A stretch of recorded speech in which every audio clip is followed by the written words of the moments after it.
Everyone, in this video we're going to take a look at how to set up a timer for your Germ Fighter game.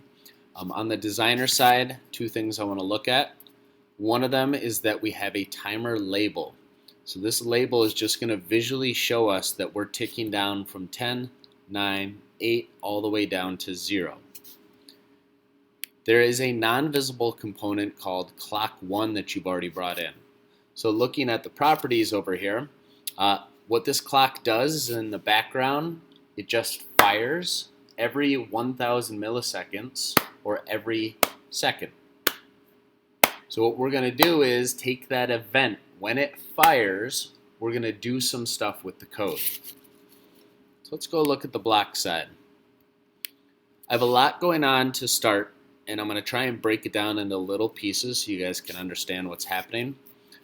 First thing, I've come into the variables and I've made a new variable and I've called it time left. So this is a little box I've created and I've put 10 inside of there. So it's just holding that number. So here's our event.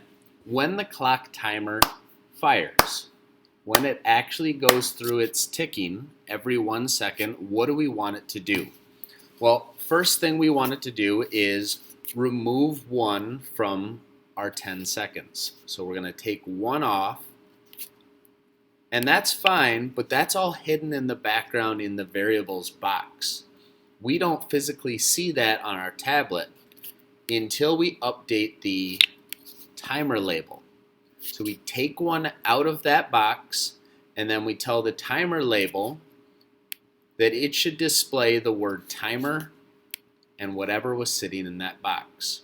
So after the first second, it's going to put timer and 9 together and put it on the screen. Second, it's going to put timer and 8 together and on the screen. So this would keep ticking down. This would go 10, 9, 8, 7, 6, 5, 4, 3, 2, 1, 0. And then it would start going -1, -2, -3. It's just going to keep removing 1 every second. So that's where this if-then statement comes in. We're going to ask a question. After we've removed 1 off the timer, we're going to say, hey, is the timer at 0 yet? If it isn't at 0, it doesn't matter. It can keep doing this every 1 second. But if it is at 0, we're going to do a few things. One of the first things I'd like to do is I'd like to turn the timer off. I don't want it to keep ticking down. I want it to shut itself off at 0. So I'm going to set the clock 1's timer enabled to false. Next up, my germ sprite was moving around on the screen. When the time reaches 0, I want the germ sprite to stop wherever it was, and I don't want it to keep moving. So I'm going to set the germ sprite speed to 0. Next up, we want to change the background. So you've just won the game because time's run out. So we're going to change the canvas 1 background image to youwin.png. Make sure it's typed out, spelled exactly like you see down here. And then we're going to stack a little if statement in here. So we're going to say, hey, besides all of this happening at 0 seconds, I also want to check if that sound on checkbox is checked. Because if it is, I want to play the win sound. I want it to go, yay, you won. So it sets the source to the win file, and then it plays it. So there's a couple things with the clock though. Timer enabled true and timer enabled false. When do we want to turn it on and when do we want to turn it off? Well, looking up in my code here, when I hit the start button, that is a time that I'd want to turn the timer on.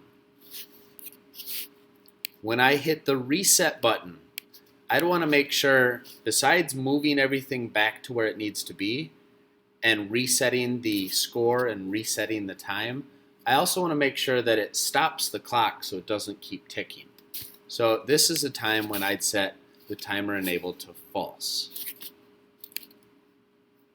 And then way down here, as we already saw, the only other time we'd really need to stop the timer is if the time ran out, you got to 0, we're going to shut it off and say that it should be false. So I will leave this here. You can pause and look at the code that you're going to need to set up the clock.